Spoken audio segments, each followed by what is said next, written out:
똑똑하고 현명한 소비자로 거듭나는 유용한 정보를 전해드리는 똑똑한 소비생활 시간입니다. 피부과, 성형외과 다니시는 분들 있으시죠? 여러 차례 이렇게 시술 이용권을 할인된 가격에 쓰기 위해서 선납하는 경우가 있는데요. 이런 경우에는 여러 가지 문제점들이 발생하는 그런 사례도 있다고 합니다. 관련 내용은 한국소비자원 서울강원지원 보험의료팀의 윤현주 차장과 이야기 나눠보겠습니다. 차장님 나와 계십니까? 네, 윤현수 차장입니다. 예, 안녕하십니까.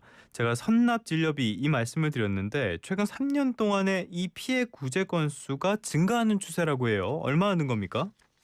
예, 그렇습니다. 환자가 의료기관과 장기간 여러 회차의 시술 등을 받기로 하는 진료 계약을 체결한 후 해지를 요구할 때 선납금을 돌려받지 못하거나 이행된 진료비나 위약금 공제를 이유로 과사측정된 금액으로 환급받는 경우가 많아서 주의가 필요한데 최근 3년간 살펴보면 피해구제 접수 건수는 2022년에 192건, 2023년 424건, 2024년 453건, 2025년 1분기에 129건으로 해마다 늘고 있고 이는 의료 서비스 전체 피해구제 접수 사건의 35.2%에 달하는 것입니다.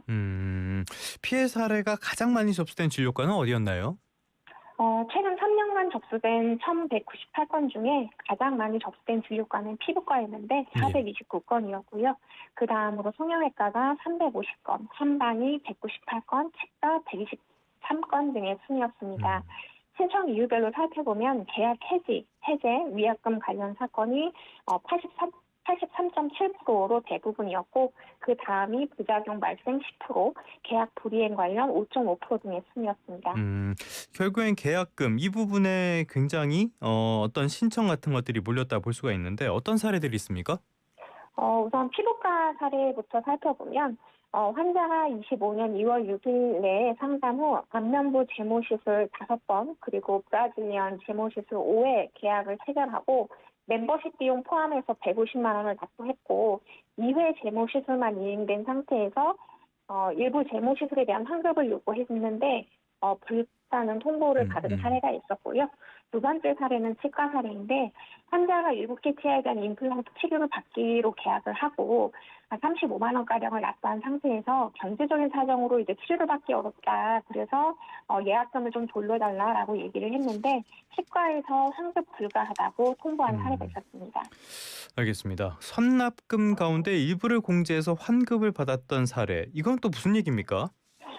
예, 앞에서는 이제 환급이 아예 불가하다고 주장했던 예. 사례들이었고요.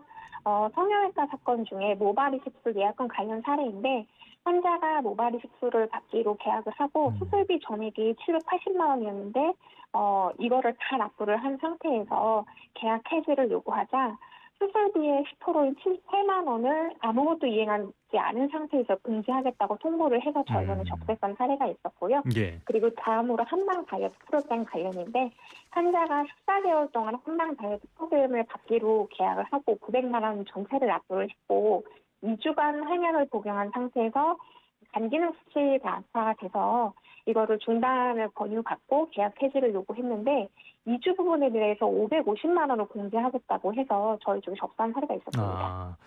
이렇게 분쟁 사례들 환급받을 수 있는 금액이 사유나 계약 해지 시기에 따라서 다르다. 이거는 어떤 내용인가요?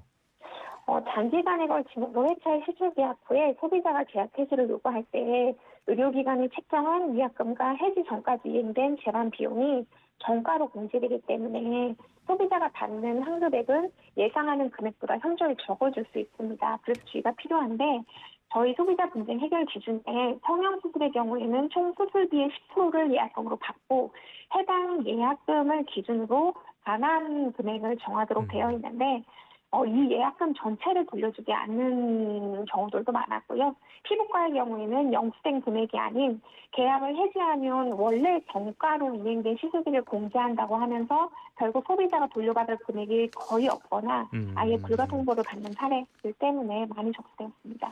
알겠습니다. 이렇게 계약금 문제가 생기면 소비자 입장에서는 대단히 당혹스러운 일이 될 것 같은데요. 이런 과정에서 소비자분들이 주의해야 할 지점 어떤 게 있을까요? 주의해야 될 점은 장기간에 걸친 여러 회차의 시술 계약 후 계약 해지를 요구할 때 의료기관이 책정한 위약금이나 해지 전까지 이행된 재반 비용의 정가 공제로 인해서 받는 환급액이 소비자가 예상하는 금액보다 현저히 적어질 수도 있습니다. 또한 이런 장기간 다회 계약을 체결한 후에는 이제 기간 중에 변수가 또 있을 수 있고 계약 해지 시 진료비를 돌려받기 어려울 수 있어 신중히 계약을 체결하는 것이 중요하고요.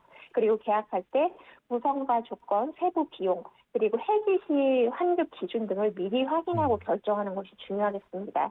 또한 계약범 및 약관 등에 소비자의 계약 해지를 제한하거나 계약의 해지로 인한 원서 회복 의무를 과중하게 부담시키는 조항 등 소비자에게 불리한 조건이 확인되는 경우에는 해당 의료기관과는 계약을 체결하지 않는 것이 좋겠습니다. 알겠습니다. 역시 고려해야 될 점, 주의해야 될 점이 많았습니다. 지금까지 한국소비자원 서울 강원지원 보험의료팀의 윤현주 차장과 함께했습니다. 오늘 말씀 고맙습니다.